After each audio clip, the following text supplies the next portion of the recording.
I thought I would add in my thoughts on whether or not to buy lead and gold as a prepper. I don't really have any video that will go along with this, or I didn't want to do one where I'm driving and shooting video, or where I hold the camera and you just look at one thing. So instead I thought I'd do it this way.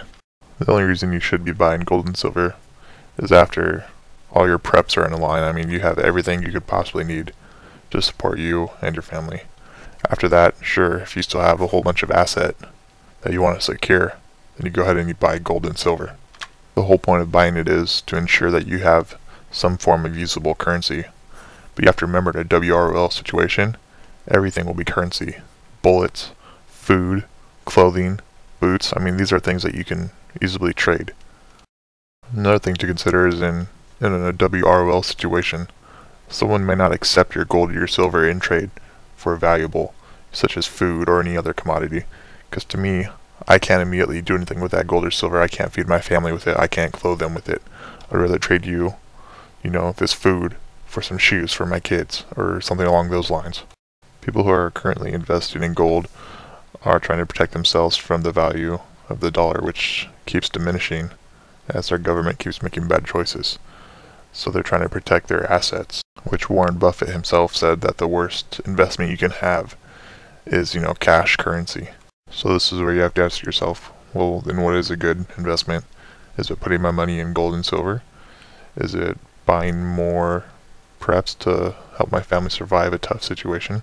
I think I personally would rather have more ammo than a stockpile of gold.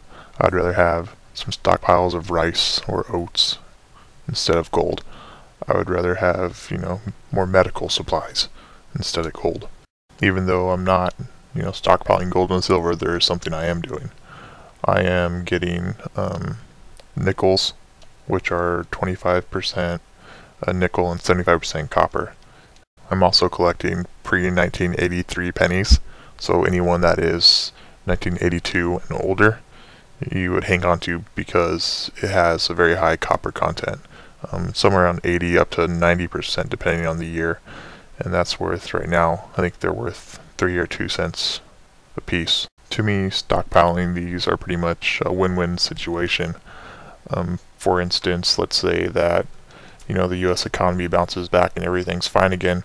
What you put into those pennies, like say you buy $1 worth of pennies, they will still be $1 worth of pennies. Even if the copper content value does go down, the value of that copper, they're still going to be worth a penny. And then let's say that, the US crashes. Well, the copper content in there is still going to be worth something compared to a paper dollar. Whereas with gold, in that same, scenario, if everything does get better, then the value of the gold could go down, and then what you paid for it may not be what you're able to get back for it. I mean, at least you still have some sort of asset and value, but it may not be the same.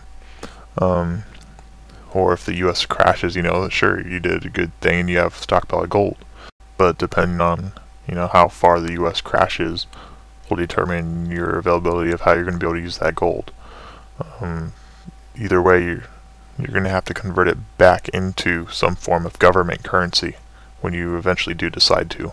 So this means that there has to be some form of government, whether it be our own or a foreign one. So I'm not saying don't invest in gold and silver, but there's better ways to secure your money and your assets. Through pennies and nickels, whatever you put into it, you can get back out of it. It's not going to fluctuate unless, the US dollar just completely collapses, but then you still have that metal content. Another thing I see with people collecting gold and silver is that the government in 1933 initiated a gold confiscation act, in which they went through and started taking people's gold because they said that they were hoarding it and it was hurting the economy. So I could see this happening again. The government, if they want to, they could choose to do whatever they want. We have very little control over some of the stuff that they do, and by the time they already do it, it's too late. We can't really do much about it. So could they go back and do that again? They sure can. So if you are stockpiling gold and silver, they could come in and take it right out from under you. I believe you would be better off investing in your prepping items, your survival items.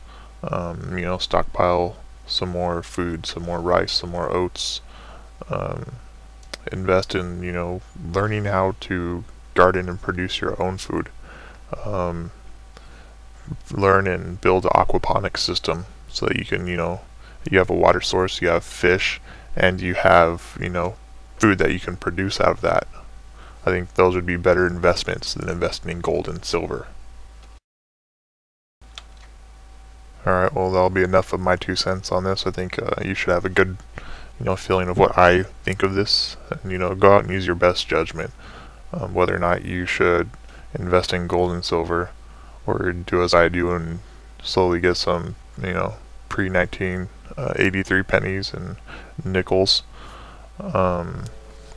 If not, you're all good in your preps, you feel, you're bulletproof, go ahead and invest in some gold and silver just to protect your assets. Alright, that'll be it. This is PrepperSurvival signing out.